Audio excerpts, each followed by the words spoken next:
Sejam bem-vindos a mais um episódio da série Caminhos da História. Estamos no Seminário de Olinda. É nesse prédio do século XVI que desde 1800 são formados aqueles que desejam atuar como padres na Arquidiocese de Olinda e Recife. E é também aqui que uma parte da nossa história que iremos contar hoje aconteceu. Com tantos anos de história, esta casa é um prédio essencial para compreendermos a história do nosso estado e até mesmo, eu diria, do nosso país. Mas quem passa por fora muitas vezes nem imagina a quantidade de coisas que essas paredes aqui já testemunharam. E uma delas nós vamos contar para vocês hoje. Estamos aqui para falar da Revolução Pernambucana de 1817, aquela mesma que a gente comemora todo ano no dia 6 de março.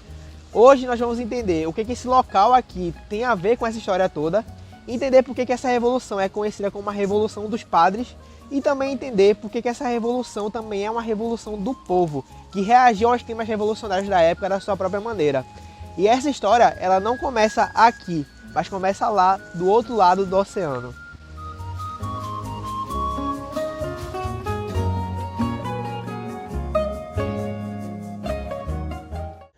O ano era 1806.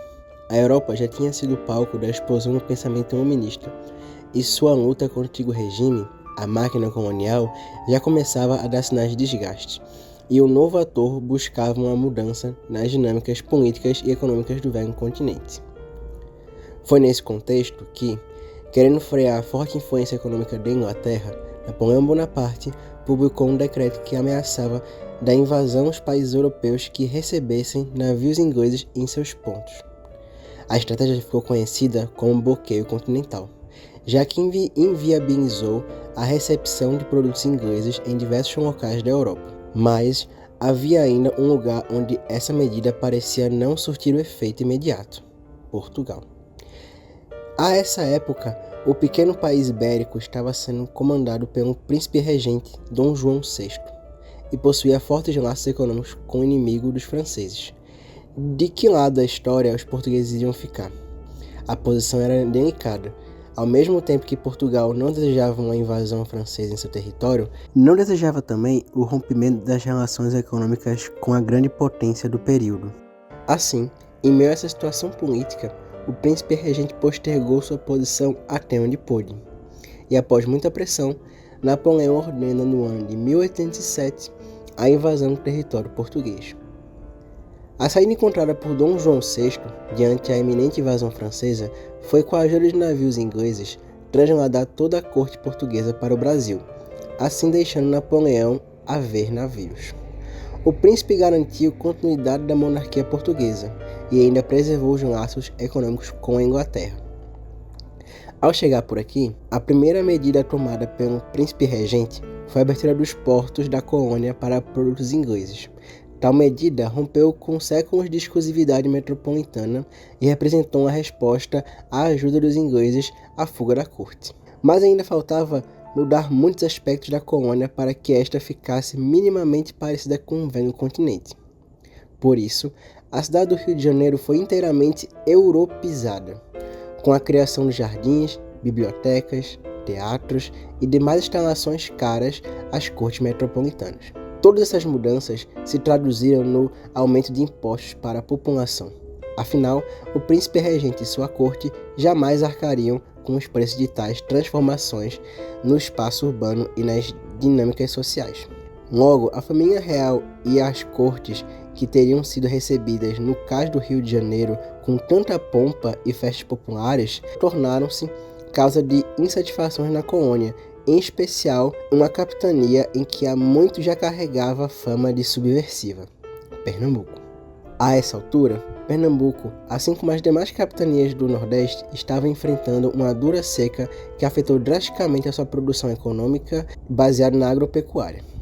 Henry Coster, viajante inglês que relatou sua viagem ao Nordeste do Brasil, iniciada em 1809, narra em alguns de seus capítulos da obra os impactos da seca do interior, relatando repetidas vezes a fome, a magreza do gado e a escassez da água. Tinha, como disse, visto as províncias atravessadas sob a extrema seca por falta de chuvas. Experimentei pessoalmente suas inconveniências e no momento sofri considerável angústia. Henry Coster, em Viagens ao Nordeste do Brasil, de 1817. Como podemos ver, os ingredientes dessa revolta já estavam prontos. Faltava apenas o fermento que faria este bolo crescer. E que fermento era esse? Voltaremos um pouco no tempo e para onde estávamos no começo do vídeo.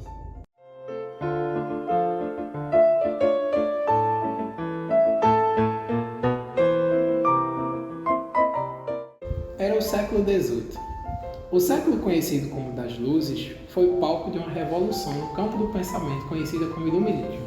Seus pensadores, como por exemplo Voltaire, Diderot, D'Alembert, Jean-Jacques Rousseau, buscavam a derrubada do antigo regime e, para isso, criticavam o absolutismo monárquico, a influência da Igreja Católica nos processos sociais e a excessiva intervenção estatal na economia. O pensamento ilustrado, como ficou conhecido, espalhou-se facilmente para a Europa em tempos de modernidade, ainda mais depois do boom humanista iniciado em Florença há uns anos atrás. Tão logo esses pensamentos começaram a se espalhar pela Europa, tão logo eles também chegaram no Brasil. E já no final do século XVIII, os ideais de igualdade, liberdade e fraternidade e as críticas do iluminismo ao antigo regime também chegaram por aqui. Bem, estamos em um dos lugares onde isso aconteceu. Após ser sagrado bispo de Olinda, Dom Azeredo Coutinho se empenhou na instalação de um seminário diocesano para a formação de sacerdotes do clero secular. O seu empenho foi recompensado quando, no ano seguinte, em 1796, o antigo prédio do Colégio dos Jesuítas, ao lado da ermida de Nossa Senhora da Graça, foi concedido ao bispado de Olinda, por meio de uma carta da rainha, Dona Maria I. Foi no ano de 1800 que esse prédio foi oficialmente aberto como casa de formação, após uma intensa atuação do prelado na organização do seu estatuto interno e corpo docente. O estatuto e o corpo docente da Casa de Formação já forneciam pistas de que esse ambiente possuía, além do óbvio direcionamento religioso, influências do pensamento liberal e ilustrado. A descrição do estatuto sobre o currículo adotado pela Casa foi um diagnóstico das influências que o seu fundador recebeu em terras europeias. Por pouco que se adiantem os conhecimentos humanos nos estudos das ciências, já os discursos e costumes não são o que dantes eram, mas sim outros mais iluminados e mais regulados, e que fazem distinguir o homem na sociedade. Para que se adquiram essas vantagens que produzem as ciências, devem ser regulados os estudos por um verdadeiro método, que não implique os conhecimentos com materiais e questões inúteis, mas sim adiante os conhecimentos, e ensine a procurar a verdade nas suas fontes. Para esse fim, dispomos aqui de artes e ciências que se hão de aprender no nosso colégio, e damos a norma pela qual se hão de reger os professores que as houverem de ensinar. Estatutos do Seminário Maior Nossa Senhora da Graça, de 1798. Já o corpo docente, montado por Dom Azeredo Coutinho, era outro diagnóstico de que o discurso religioso caminhava lado a lado com o discurso liberal. Os professores do seminário eram clérigos formados nas universidades europeias, que a essas alturas já tinham se tornado centros difusores do pensamento iluminista, das ideias iluminadas. Alguns deles, como o padre Miguelinho e padre João Ribeiro, formaram ou frequentavam sociedades secretas libertárias, associando-se à maçonaria e envolvendo-se em discussões políticas em favor da emancipação do Brasil. Assim, com direcionamentos influenciados pelas ideias libertárias e com membros do corpo docente associados às sociedades secretas e à maçonaria, o seminário se transformou num ambiente adequado para muitas das confabulações que culminaram no movimento revolucionário de 1817. Aliás, é exatamente por isso que o nosso movimento é conhecido como a Revolução dos Padres, já que figuras como o padre Miguelinho e o padre João Ribeiro exerceram forte influência na organização da revolta e receberam também apoio de setores militares e senhores de engenho contra a dominação das cortes e a alta cobrança de impostos.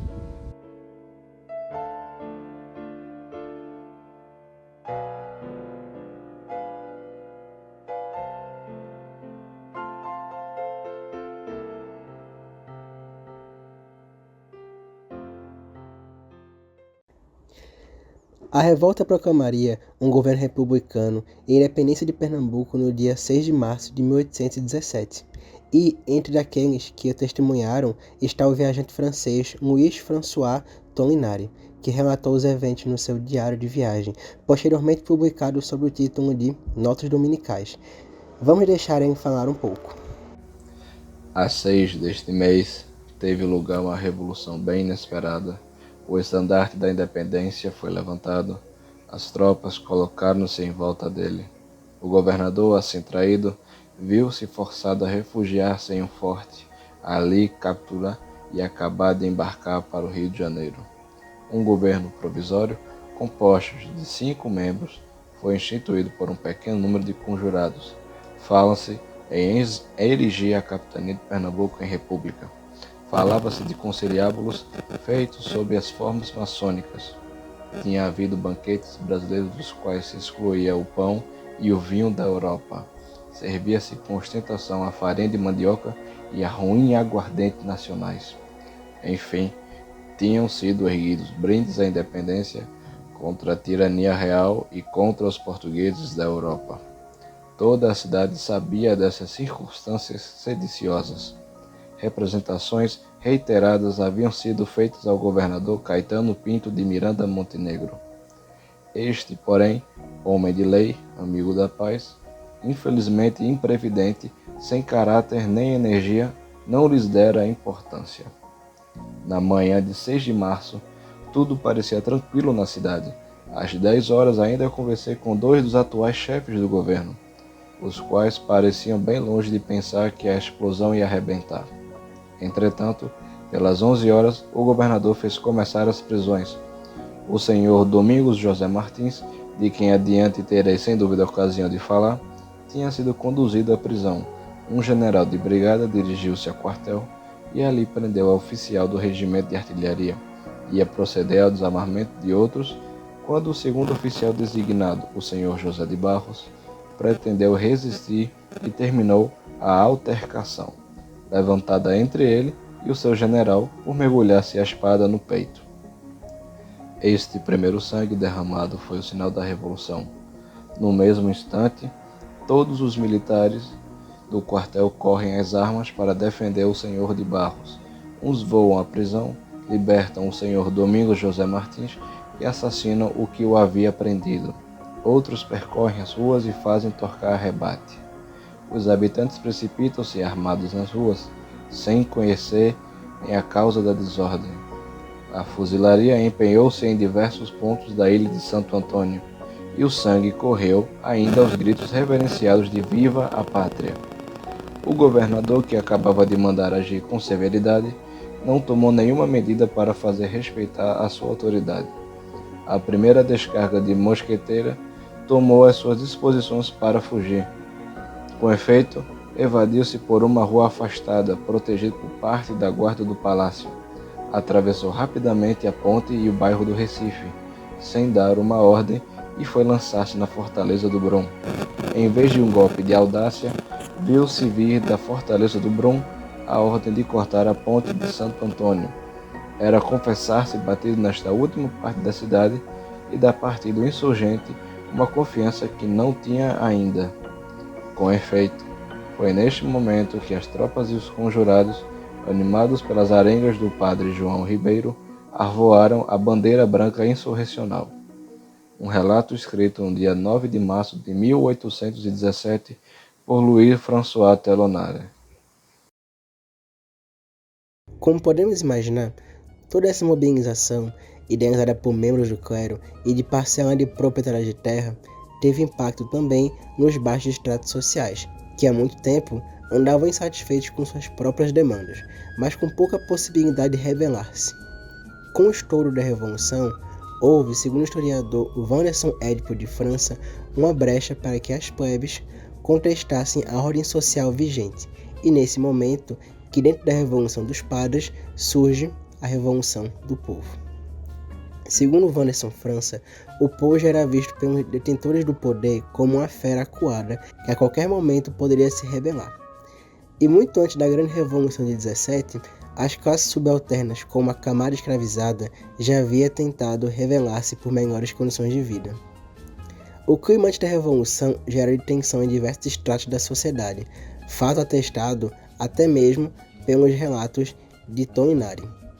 E engana-se quem pensa que o povo estava alheio à realidade política da capitania e à revolução. Nas conversas do dia a dia, nas conversas dos bares e tabernas, o povo opinava acerca da realidade e se transformaram também em agentes históricos, embora desconhecidos pelos principais relatos da época. Quando estourou o motim, uma parte do povo pegou em armas e lutou ao lado dos revolucionários. Talvez alguns nem imaginassem o que realmente estava acontecendo, como afirmou Tolinari, mas era uma oportunidade única de se mover contra a fome, a carestia e altos impostos que diminuíam a qualidade de vida. Afinal, eram eles quem de fato mais sentiam os impactos econômicos das decisões tomadas pelos poderosos da colônia. Diante do clima revolucionário, criaram-se diversas possibilidades de adesão ou não ao movimento. Houve quem tomou as armas e foi à luta, houve quem se escondeu para não morrer, houve quem ficou apenas olhando. Entre os escravos, que à época não eram vistos como parte do povo, houve quem lutasse em nome de seu senhor em troca de alforrias, houve quem aproveitasse o caos e fugisse, e houve quem nada fizesse. Em todas as possibilidades de posicionamento, as classes subalternas demonstraram não estarem alheias à realidade, tomando decisões que melhor atendessem aos seus anseios. Enfim, por detrás de toda a faceta havia uma consciência de realidade que gerou uma decisão. Em que lado da história estarei? O que farei pela minha história? Como lutar pelos meus anseios? Todas essas eram perguntas que foram respondidas pelos subalternos de maneiras diferentes daquela que o eixo central de idealizadores do movimento respondeu. Assim podemos dizer que a Revolução Pernambucana de 1817 teve muitas perspectivas, todas elas juntas formam nossa história e foram o caminho para que continuássemos imortais.